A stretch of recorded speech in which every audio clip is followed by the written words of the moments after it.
Point commun, l'émission, sur Radio RGB 99.2 et radio-rgb.net. Prochainement, à l'affiche. Bonjour Marussia Diaz-Verbeek. On va parler de deux spectacles. On va commencer par 23 fragments de ces derniers jours et on suivra par le deuxième spectacle qui sera à l'affiche prochainement à Point commun, à savoir FIC, par le groupe acrobatique de Tanger. Mais pour l'heure, je voudrais peut-être profiter de cette occasion, si vous me le permettez, pour que vous nous parliez un peu plus d'un terme qui rentrait dans notre langage commun, la circographie. De quoi s'agit-il ? Je suis ravie que vous l'employiez également. La circographie, c'est un mot que j'utilise pour parler de mon métier, en fait, de parler de la mise en scène du cirque, parce qu'il existe mise en scène pour le théâtre, chorégraphie pour la danse. Mais pour le cirque, il n'y a pas de mots. Et je trouve que c'est assez symptomatique parce que ça parle justement de la spécificité du cirque ou de l'absence de spécificité. C'est à chacun de se positionner. Et c'est vrai que moi, je travaille beaucoup sur en quoi le cirque est différent et qu'est-ce qu'il permet, qu'est-ce qu'il ne permet pas, qu'est-ce qu'il a d'intéressant. Et donc, ce terme, ça me permet de dire ce que je fais. Absolument. Ça me permet d'être utile effectivement pour bien comprendre aussi votre démarche artistique afin de voir avec un autre regard peut-être les deux créations dont on va parler, les deux spectacles dont on va parler. Juste faire ce retour en arrière, vous étiez venu à Cergy-Pontoise à Point commun, c'était en 2019 pour présenter Circus Remix. Et à ce moment-là, vous m'aviez dit aussi que ce qui vous a motivé dans votre démarche artistique, c'était d'imaginer un troisième cirque. D'ailleurs, c'est le nom de votre compagnie aujourd'hui, c'est ça ? Oui, tout à fait. Un troisième cirque parce que pendant très longtemps, il y a eu une bagarre qui d'ailleurs dure un petit peu encore aujourd'hui entre cirque contemporain d'un côté et cirque classique de l'autre. Et vous avez choisi une troisième voie. C'est vrai que moi j'ai beaucoup de respect pour le cirque classique dont je ne suis pas issue, mais et pour l'histoire en fait du cirque, l'histoire de cet art qui est encore mal connu, même des gens qui le pratiquent. Mais par contre, je viens du cirque contemporain, j'ai été formée dans les écoles de cirque contemporain. Donc c'est vrai que pour moi, c'est super important d'essayer de chercher au-delà de ce clivage et de cette opposition. C'est-à-dire, oui, l'expérimentation, mais tout le travail avec les artistes est beaucoup lié au fait de questionner les codes et de jouer avec. Mais pour jouer avec, il faut bien les connaître. Donc il y a un travail de recherche même théorique en amont sur le cirque, à la fois comme forme artistique qui a pu se développer notamment en Europe, mais aussi comme pratique. Et par exemple, autant au Maroc qu'au Brésil, l'histoire des pratiques acrobatiques et des spectacles de cirque sont différentes. À tel point que dans la vision, dans votre expérience, votre expérimentation du cirque, vous rappeliez dans Circus Remix que la parole a longtemps été interdite au cirque pour la différencier du théâtre. Et moi, je n'avais pas conscience de ça, mais c'est intéressant de rappeler ça à ceux et celles qui nous écoutent, parce que c'était vécu comme une forme de concurrence entre ces deux disciplines. Il était question d'un travail sur la parole et les mots. Tout cela pour rappeler également que la parole a été longtemps interdite au cirque pour la différencier du théâtre. Et c'est ça qui vous a aussi guidé dans votre travail d'aujourd'hui ? Ça a été un petit peu différent, la rencontre avec l'équipe marocaine. C'est assez drôle d'ailleurs parce que ça s'est fait un peu à la même période. J'ai eu la chance d'être invitée par ces deux équipes à peu près au même moment. En parlant des deux équipes, citez donc les deux équipes. Alors, les deux équipes qui m'ont invitée, c'est l'équipe marocaine, donc le groupe acrobatique de Tanger, et l'équipe brésilienne, c'est un collectif de Brasilia qui s'appelle Instrumento Diver. Et à ce moment-là, donc dans cette nouvelle perspective pour moi de travailler avec des artistes étrangers, la question de la langue, elle s'est évidemment posée, mais à un tout autre endroit qu'elle avait été dans Circus Remix, parce que dans Circus Remix, je parle pas du tout. C'était un collage de 1000 extraits d'archives radio. Et là, dans ces nouveaux spectacles, ce qui m'a semblé vraiment important, même si la parole n'est pas centrale, elle existe quand même et elle existe de la part des artistes. Et de faire entendre l'arabe pour le groupe acrobatique de Tanger et le brésilien pour le collectif de Brasilia. Donc c'est deux spectacles qui sont en bilingue et c'était très important qu'ils puissent exister, eux, avec leur langue, quoi. Dans le spectacle, parce que notamment, les Marocains ont une pratique acrobatique qui vient du Maroc, qui a une histoire très importante là-bas, qui est basée sur l'acrobatie, notamment en cercle. Et puis l'équipe, elle a tout un rapport à la poésie, à la musique, et donc il y a vraiment voilà, une mise en avant de qui ils sont, et dans qui ils sont, il y a leur voix et puis il y a la langue. Alors pour 23 fragments de ces derniers jours avec le collectif d'artistes brésiliens Instrumento Divers, comme vous venez de le présenter, je crois que ça veut dire en français appareil pour voir, c'est ça ? Ouais, exactement. Alors, avec Exactement. eux, vous avez construit, d'abord, vous êtes allé les rencontrer au Brésil et vous avez composé un spectacle fragment après fragment, pièce par pièce. Depuis le Brésil, le message qui nous est proposé pour découvrir ce spectacle, soyons optimistes envers et contre tout. Si dans le monde, il y a de plus en plus de problèmes, c'est qu'il y a de plus en plus de solutions. Et ça, c'est fort parce que ça laisse de l'espoir au bout de la route. Oui, alors c'est vrai que la rencontre avec le collectif, quand ils m'ont invitée, je suis arrivée au moment de l'investiture de Bolsonaro et c'était un moment très difficile, notamment pour les artistes qui ont vu leur travail depuis des années remis en question et leur place remise en question et vraiment effectivement l'expérience de la destruction, c'est-à-dire la destruction de tout ce qui avait été construit. Et donc on s'est beaucoup rencontrés à cet endroit-là, c'est-à-dire qu'est-ce qu'on fait avec ce qui reste, avec ce choc là.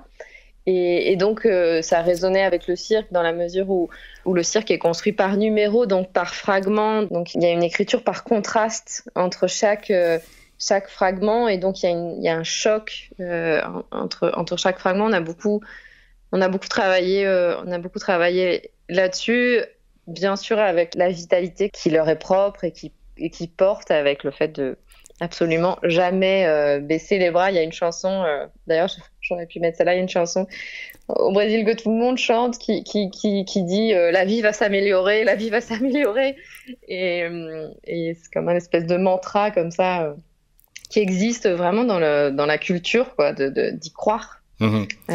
Alors, à tel point que ça se traduit effectivement très concrètement au travers de ces fragments, comme vous évoquez, au travers des disciplines des arts du cirque. Et là, je découvre, à l'occasion de ce spectacle, les fakirs d'un genre nouveau qui s'emparent des objets du quotidien pour éprouver la réussite et rêver l'avenir. Car oui, là, il faut d'abord, au départ, ramasser les débris du présent pour les transformer, c'est ça ?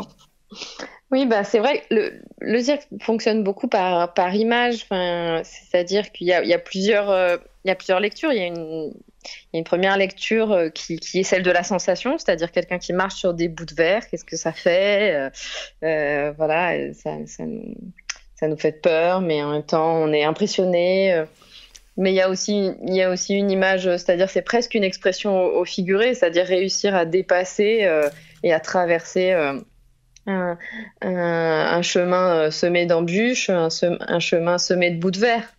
Donc ça, c'est l'une des figures classiques du cirque, de marcher sur des bouts de verre. Mais donc après, nous, on a cherché à varier ces objets, à voir qu'est-ce qui existait. Par exemple, dans les villes, maintenant, malheureusement, il y a des pics de plus en plus, il y a des pics anti-humains, des pics qui empêchent les gens de s'asseoir, les gens de dormir, les gens de passer.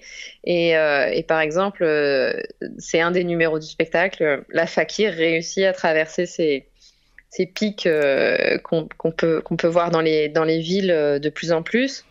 Parmi les autres images, pardonnez-moi, il est question d'une marche en équilibre sur des chaussures à talons et le tout sur des bouteilles de verre placées sur des tabourets, c'est ça ?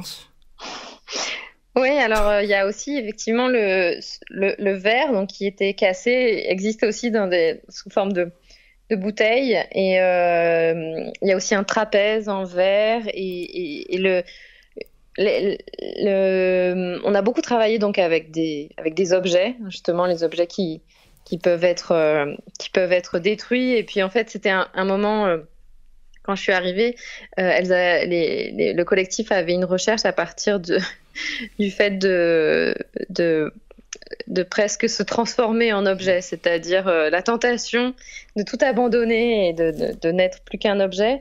Et donc, on a essayé de retourner la proposition en faisant intervenir les objets comme des identités, des identités extérieures et donc jouer avec eux.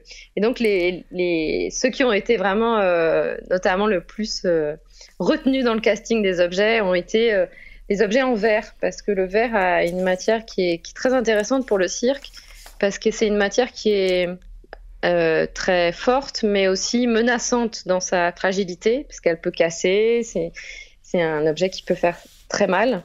Et donc, voilà, on a travaillé autour de ça, voilà, avec un trapèze en verre, avec tout ce qui est possible de faire avec les bouteilles, notamment. J'ai lu dans la presse à propos de ce spectacle, ce journal La Terrasse de ce mois de mai 2022, avec 23 fragments de ces derniers jours, Marussia Diaz-Verbeek tente de saisir les palpitations de l'intime et les mouvements de l'histoire en un seul geste circographique. Elle compose son œuvre par petites touches en mettant la confrontation entre corps et objet au centre de sa dramaturgie. Et il est question de la vivacité et de l'énergie des interprètes qui sont ce collectif d'artistes brésiliens qui se retrouvent sur scène, qui vont se retrouver sur scène les vendredis 13 mai à 20h et samedi 14 mai à 17h. C'est au Théâtre 95 à Cergy. Il y aura d'ailleurs une rencontre avec l'équipe artistique à l'issue de la représentation du samedi 14 mai. Voilà pour les précisions que je voulais faire à propos de ce spectacle. Oui, je crois que vous souhaitiez aussi indiquer que pour la partie lumière, la partie musicale et les vidéos, eh bien, c'est quand même une création qui repose aussi beaucoup sur ces éléments-là, sur lumière, musique et vidéo. Oui, alors musique, on a fait on a travaillé avec deux collaborateurs, Loïc Diaz-Ronda et puis Cicero Fraga, si je peux les nommer. On a fait une recherche musicale grâce à eux sur des musiques qu'on connaît moins du Brésil, qui correspondent à la période post-punk là-bas, où du coup on peut entendre voilà, des sons qu'on n'a pas l'habitude d'entendre du Brésil, parce que la musique brésilienne est immensément riche. Et donc on a travaillé beaucoup sur cette musique-là, et les artistes au plateau utilisent des cassettes, donc des cassettes audio, des vieilles cassettes audio qui correspondent justement à cette période-là, et c'est eux qui déclenchent la musique pour telle séquence, qui enregistrent le son de la séquence précédente pour une suivante, et vraiment les artistes interagissent entre eux, mais aussi avec ces musiques-là, cette bande-son-là. Et ce que j'ai pas dit aussi, c'est que parmi les artistes, on a invité 2 danseurs. Et donc voilà, donc ça compose un dialogue entre pratique de cirque et danse, dont la musique est un support très important. Avec, comme je l'indiquais tout à l'heure, message, être optimiste de manière peut-être butée, car l'enchantement serait l'espérance. Alors oui, soyons optimistes. Il faut le voir comme une forme de célébration, de fête, ce qui va nous être proposé. Oui, alors c'est vrai que moi, de ce que j'ai pu expérimenter, s'il y a bien une culture qui sait faire la fête, un endroit où on sait faire la fête, c'est vraiment au Brésil, avec notamment le carnaval qui est une des plus grandes fêtes dans le monde. Et le cirque a ça, moi je trouve, en fait, avant de les rencontrer, j'étais beaucoup allée au Brésil justement par cette envie de rencontrer cette fête du carnaval qui existait en Europe il y a des centaines d'années, mais qui a peu à peu disparu, et qui se recoupe en fait avec le cirque, dans le sens où il y a une célébration de la différence et du renversement en général, au sens propre et au sens figuré. Donc on peut retrouver en commun, et donc oui, la question de la célébration, elle est très importante. Ouais. Donc je rappelle à nos auditeurs, spectacle à découvrir le vendredi 13 mai à 20h, samedi 14 mai à 17h au Théâtre 95 à Cergy, 23 fragments de ces derniers jours par votre compagnie, le 3e cirque, et le collectif d'artistes brésiliens Instrumento Diver. On va parler du 2e spectacle qui lui sera à découvrir les 24 et 25 mai prochains, toujours sur Cergy-Pontoise à l'affiche de point commun, à savoir cette fois-ci au Théâtre des Louvrais à Pontoise, c'est FIC, réveille-toi. Et là, après le Brésil, c'est une invitation à nous rendre du côté du Maroc avec le groupe acrobatique de Tanger, qui a été, je crois, choisi après une grande audition qui s'est déroulée sur l'ensemble du Maroc. C'était en automne 2018. C'est cette version que nous allons pouvoir découvrir du groupe acrobatique de Tanger, c'est ça ?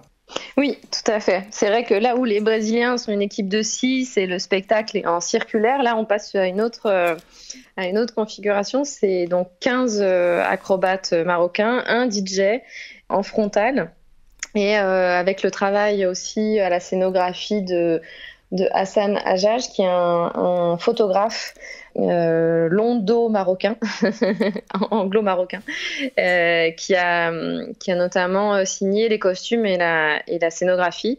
Il travaille avec beaucoup de couleurs et une vision très pop en fait du Maroc. Et c'est vrai que l'histoire de ce projet, elle est venue de donc Sana El Kamouni, qui dirige le groupe acrobatique de Tanger depuis une quinzaine d'années, qui m'a donc invité à circographier le nouveau spectacle qu'ils avaient envie de faire et ils étaient à un moment où ils avaient envie de ouvrir à une nouvelle équipe en fait leur groupe, et parce qu'en fait 15 ans après, il y a une nouvelle génération d'artistes qui est née et qui pourrait profiter de cette opportunité d'avoir une visibilité et puis une rencontre avec une manière contemporaine de mêler l'acrobatie et les acrobaties. Et donc on a fait cette audition effectivement au Maroc, où moi ce qui m'intéressait, c'était d'ouvrir en fait à différentes disciplines qui touchaient à l'acrobatie. Parce que une des choses qui je trouve vraiment passionnante dans le cirque, c'est justement la mise en séquence, j'ai envie de dire, des disciplines différentes. Donc eux, c'était un groupe qui avait une spécialité, l'acrobatie, mais à l'intérieur même de l'acrobatie, il y a plusieurs disciplines. Là, par exemple, il y a un artiste qui fait du taekwondo acrobatique, donc c'est totalement une autre approche.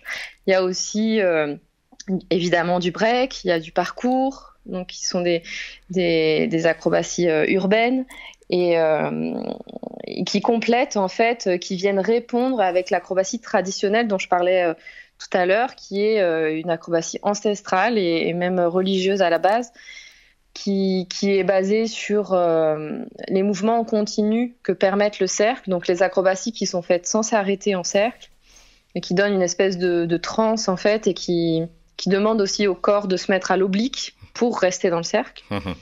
Donc ça transforme complètement l'acrobatie qu'on peut avoir l'habitude, nous, de connaître par la gymnastique ou même l'acrobatie chinoise. Voilà. Oui. Donc c'est très spécifique. En plus, il y a aussi les pyramides humaines où en fait c'est totalement d'autres manières de se mettre les uns sur les épaules des autres.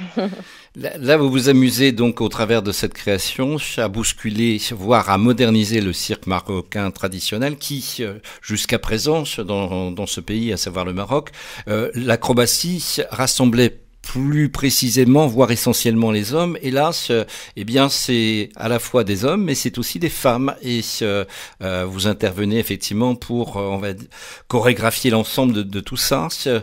Comment ça s'est vécu justement ce rapport homme-femme ? Oui, en fait, plus que du fait qu'il n'y ait que des hommes, c'est comme en Europe, on peut aussi avoir rencontré ce genre de problématique, c'est-à-dire que les hommes sont des fois cantonnés à des exercices de force et les femmes des exercices de souplesse. Donc c'est vrai qu'on a essayé d'encourager et d'engager des artistes qui avaient qui avait cette ouverture là de pouvoir un petit peu tout faire. Il y a notamment une danseuse de hip-hop qui va dans des mouvements très acrobatiques, et de toute façon le hip-hop a vraiment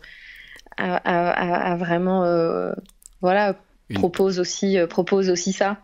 Ce qui était intéressant, c'est que cette nouvelle génération, un groupe de 15 Ça a permis vraiment de créer une nouvelle émulation. Et en fait, c'est un spectacle où il y a beaucoup d'énergie parce qu'il est porté par 15 acrobates qui ont énormément d'énergie et qui ont envie de la partager, qui ont une soif en fait effectivement d'être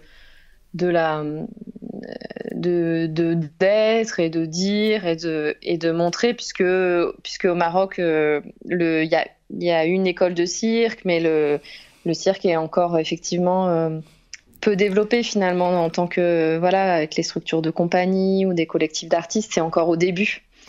Donc, on va découvrir ça bien pour le mardi 24 mai à 20h30, mercredi 25 mai à 20h30 au Théâtre des Louvres à Pontoise, ce spectacle FIC par le groupe acrobatique de Tanger, avec effectivement vous-même pour la mise en scène, pour la scénographie, pour la chorégraphie, je serais tenté de dire, mais surtout et avant tout pour la circographie, comme on en a parlé tout à l'heure. Un spectacle foisonnant à l'énergie communicative assurément. On rappelle, c'est à la fois des acrobates, des danseurs, des foot freestylers, des breakers au platine avec un DJ old school marocain. C'est dire que ça va être une grande fête. À tel point, j'ai lu aussi à propos de ce spectacle et surtout de Hassan Hadjadj que vous avez évoqué tout à l'heure avec ses images. Il est connu comme le Andy Warhol de Marrakech. Ai-je lu sous la plume d'un journaliste du quotidien El País en Espagne. Ce spectacle évoque une sensibilité lumineuse et pop, questionnant l'identité, la pertinence de la frénésie de notre monde moderne. Tout cela dans un éclatant mélange entre pop et pop art, et kitsch. Donc voilà, un spectacle résolument virevoltant pour toute la famille. Je crois qu'il faut insister, c'est à voir en famille, Maroussia. Oui, en tout cas, le cirque a cette particularité-là que j'évoquais au début, c'est-à-dire d'avoir plusieurs niveaux de lecture. Moi, d'expérience, tous les spectacles que j'ai faits, j'ai vu des enfants venir me voir à la fin avec des étoiles dans les yeux, même s'ils n'avaient pas encore accès forcément à tous les sous-couches en fait qu'il peut y avoir dans le spectacle. Et puis évidemment pour les adultes il y a plein de sous-textes ou de textes ou de choses à lire d'une manière plus profonde et plus imagée. Donc en fait effectivement c'est une des chances de cet art-là, c'est que plus on est mélangé plus le spectacle est réussi et est une fête pour tout le monde. Merci, grand merci, Maroussia Diaz-Verbeek, pour nous avoir présenté dans le détail ces deux spectacles à découvrir, en ce mois de mai 2022, à l'affiche de Point commun, la scène nationale de Cergy-Pontoise et du Val d'Oise. Mille merci à vous. Merci beaucoup, merci à vous. Merci beaucoup, merci à vous. Merci beaucoup.